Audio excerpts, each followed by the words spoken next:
Bismillah wa bihamdihi. Assalamualaikum warahmatullahi wabarakatuh.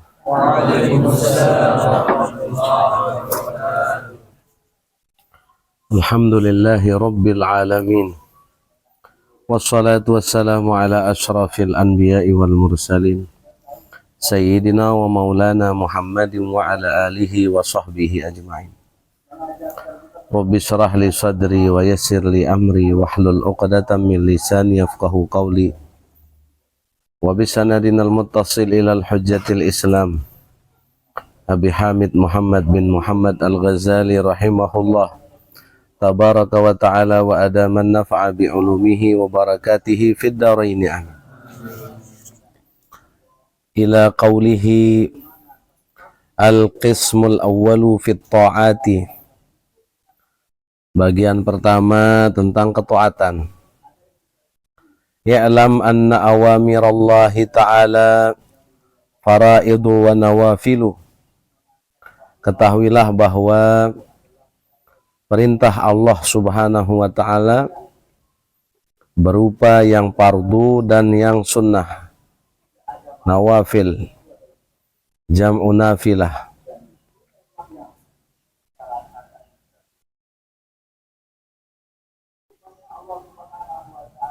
Fal fardu ra'sul mali wa huwa aslu tijarati wa bihi tahsulun najat. Yang fardu merupakan ra'sul mal, modal, pokok harta, ibadah pokok. Dengan pokok itu, modal itu, engkau dapat memperoleh sampai kepada kesuksesan, keselamatan minal mahaliki, daripada perkara-perkara yang mencelakakan. Jadi diumpamakan oleh Al-Imamul Ghazali, amalan yang fardu itu merupakan modal kita. Katakanlah kita berusaha berjual beli, maka itu modal. Ibadah yang fardu itu juga modal utama kita.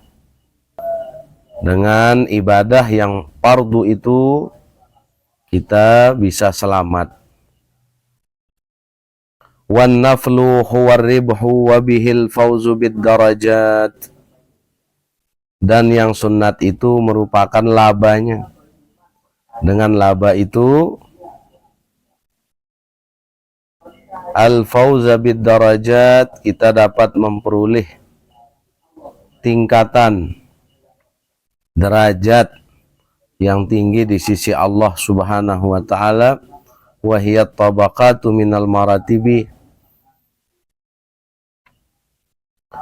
Qala Rasulullah sallallahu alaihi wasallam, yaqulullahu tabaraka wa ta'ala, ma taqarraba ilayyal mutaqarribun bimithli adai maftaratu alaihim wa la yazalul abdu yataqarrabu ilayya bin nawafili hatta uhibbahu fa idza ahbabtuhu kuntu sam'ahu alladhi yasma'u bihi wa basarahu alladhi yubsiru bihi wa lisanahu alladhi yantiqu bihi wa yadahu allati yabtisu biha wa rijlahu allati yamshi biha. Rasul sallallahu alaihi wa ala alihi wa sahbihi wasallam bersabda, yaqulullah tabaraka wa ta'ala, Allah berfirman.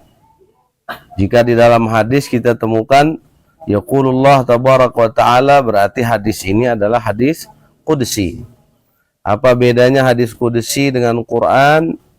Kalau Al-Quran itu lafaz dan maknanya dari Allah subhanahu wa ta'ala.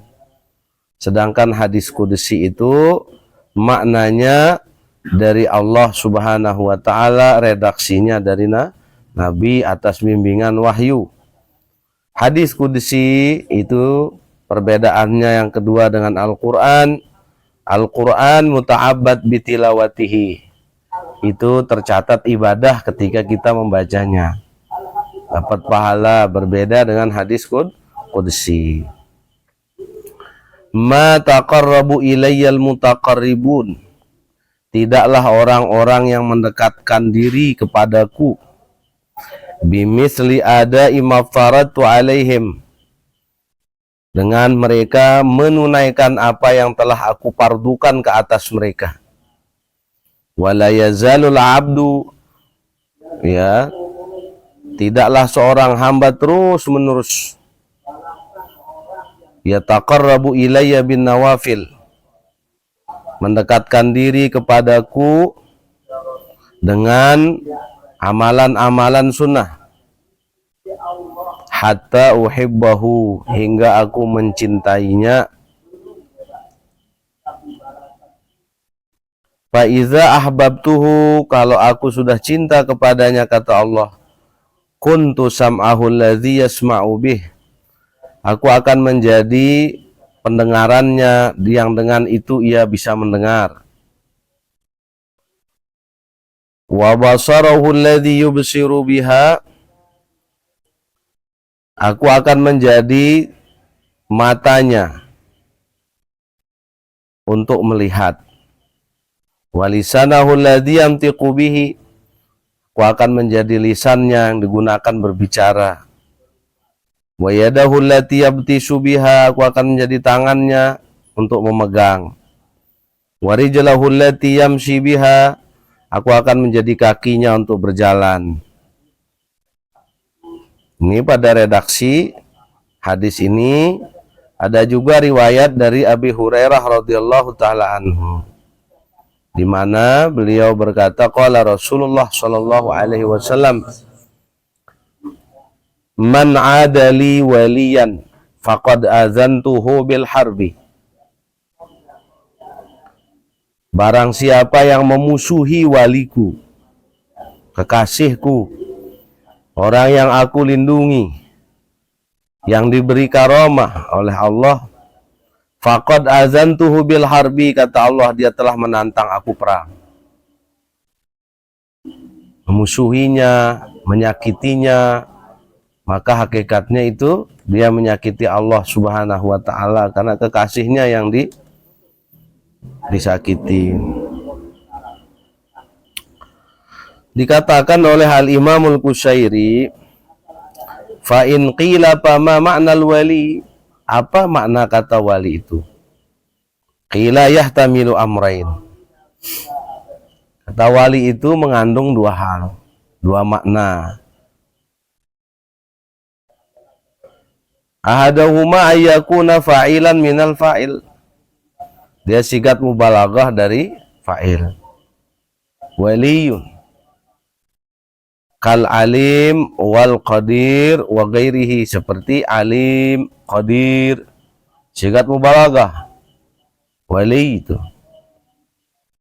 Fayakunu ma'nahu man tawalat ta'atuhu min ghairi takhalluli ma'siyatin, orang yang terus menerus ketaatannya tanpa diselingi oleh maksiat. Itu makna daripada kata wali. Orang yang tawalat ta'atuhu min ghairi takhalluli maksiatin.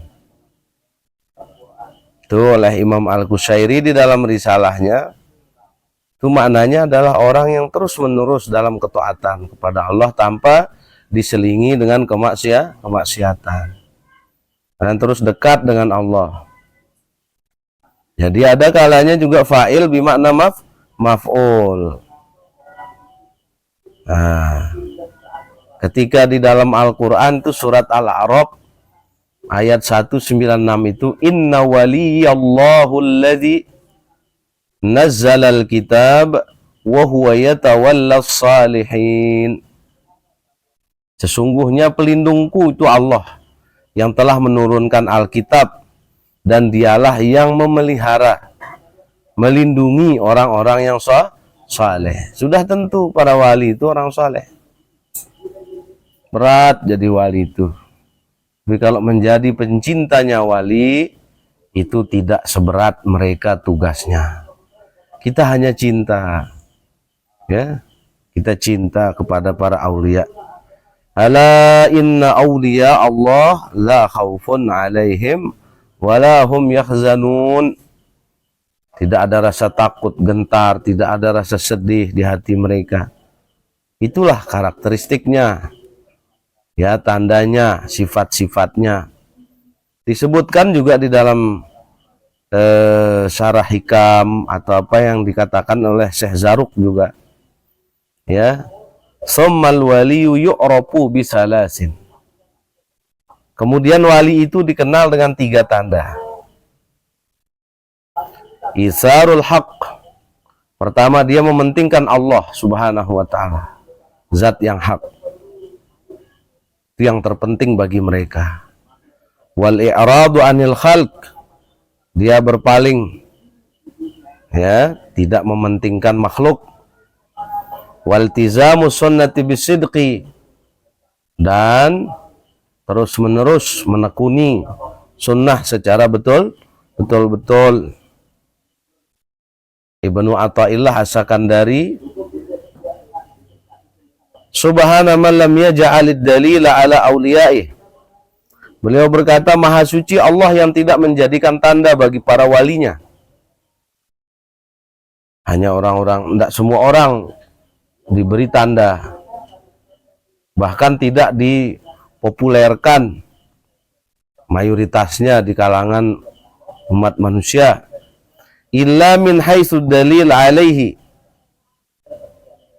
selain tanda yang menunjukkan dia Allah Subhanahu wa ta'ala yang telah menjadikan dia sebagai walinya, kekasihnya.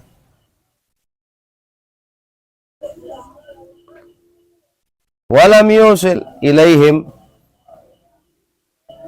maha suci Allah Subhanahu wa ta'ala tidak juga mempertemukan orang dengan kekasihnya. Illa man arada ayyusilahu ilaih, kecuali siapa yang dikehendaki oleh Allah Subhanahu wa ta'ala untuk sampai dan bertemu kepadanya. Jadi kadang tidak diketahui tandanya, maksudnya. La ya'riful fadla illa zawuh. Tidak ada yang dapat mengetahui kelebihan itu kecuali orang yang diberikan kelebihan, yang memiliki kelebihan. Dalam ungkapan lain, la ya'riful wali illal wali. Wali itu tidak bisa diketahui kecuali oleh sesama walinya. Jadi kita beryakin bahwa Allah memiliki aulia, memiliki kekasih, memiliki orang yang dimuliakan oleh Allah Subhanahu wa ta'ala. Jadi kalau itu kemudian dimusuhi, maka Allah yang menantang perang dengan orang yang memusuhinya itu.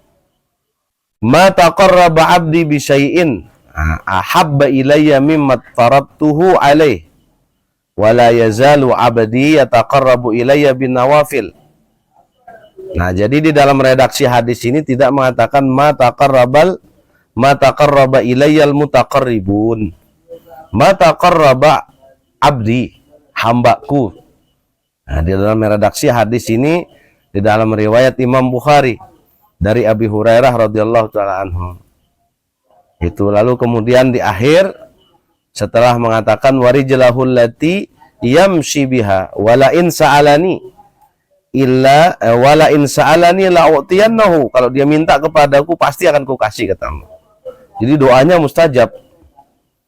Orang yang dekat kepada Allah itu, kemudian wala in ista'adzani, dia meminta perlindungan kepadaku, la u'izannahu, maka aku akan memberikan perlindungan kepadanya, pasti, katamu.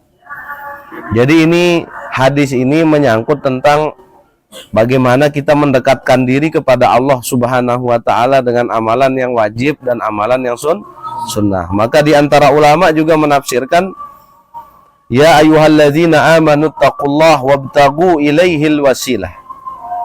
Al-wasilah pada ayat itu maknanya ditafsirkan oleh sebagian mufassir itu artinya adalah apa yang fardu dan apa yang sunnah. Itulah wasilah kita untuk mendekatkan diri kepada Allah Subhanahu wa ta'ala.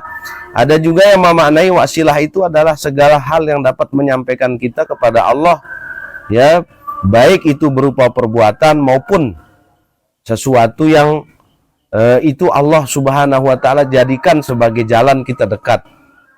Di antaranya ya kita sampai kepada Allah itu dengan Rasulullah Shallallahu alaihi wasallam. Maka Rasulullah itu wasilah.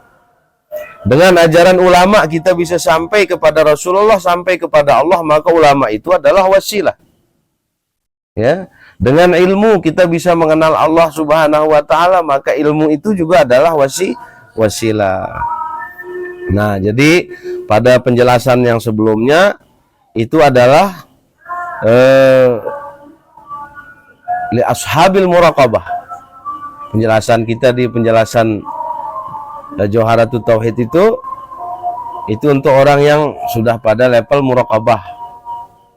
Nah, jadi bukan hanya yang fardu-fardu, tetapi juga dia kemudian setelah mantap di fardu itu berusaha, berupaya untuk meningkatkan yang fardu itu dengan memperbanyak amalan-amalan sunnah. Hakikatnya yang fardu itu kan janji kita kepada Allah.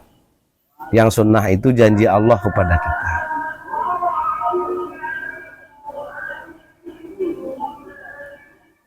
Nah, maka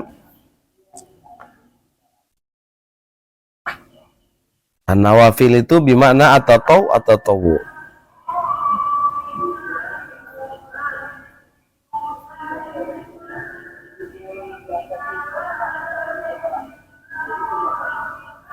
Karena apa?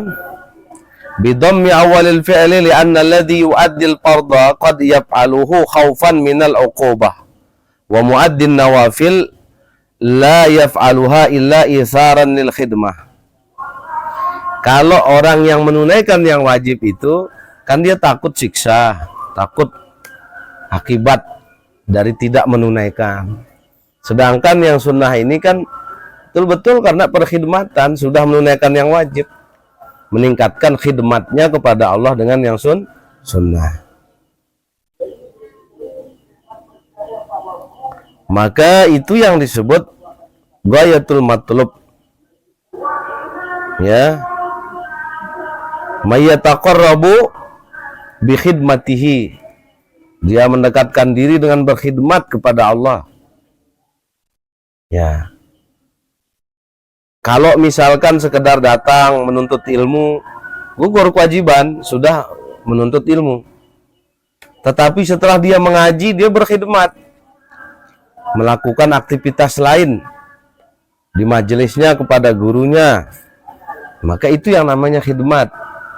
Bukan khidmat yang kemudian dia nggak masuk di mahat, alasannya untuk khidmat kepada yang lain gitu. Bukan itu. Tuntaskan mahat dulu, baru khidmat. Yang wajib dulu, karena itu perkara yang lebih dari sekedar wajib. Nah, jadi yang kesimpulannya walhasilu, intinya adalah ketika Allah menyatakan aku akan menjadi pendengarannya, penglihatannya, tangannya, kakinya, kata Allah. Ai kuntu hafizu a'daihi wa hami ahraihi. Aku akan menjadi pemelihara anggotanya agar dia tidak maksiat. Ayyataharraka bi ghairi ridai, agar anggota tubuhnya itu tidak bergerak tanpa kemudian keredaan Allah Subhanahu wa taala. Ketika orang itu sudah mulai ya menjaga, memelihara yang wajib, lalu mengupayakan yang sunnah, mengistiqomahkan, maka insya Allah kalau kita istiqomah pada amalan sunnah itu, Allah lah yang akan menjadi penjaga kita. Allah akan tuntun anggota badan kita untuk menjauhi maksiat. Itu efeknya, itu dampak positifnya, ya, memperbanyak amalan sunnah setelah kematangan daripada yang wajib, agar semuanya bergerak. Wa ayyaskuna li ghairi taati, ketika dia tidak bergerak pun dia tidak bergerak melainkan untuk taat kepada Allah. Nah,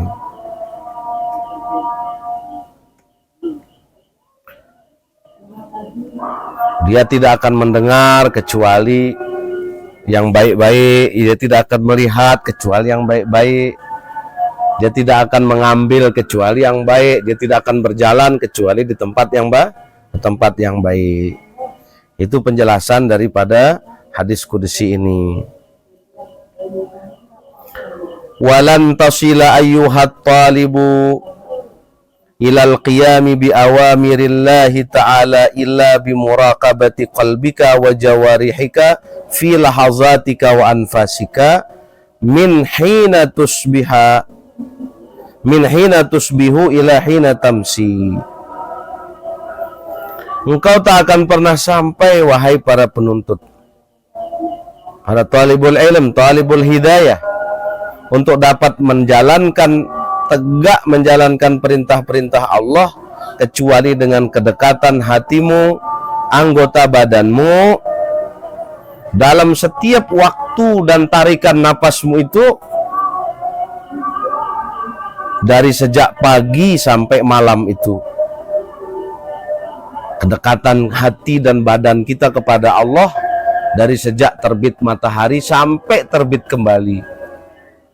Artinya tanzimul awqat li ta'atillah. Bagaimana mengatur waktu untuk senantiasa berusaha melaksanakan taat kepada Allah.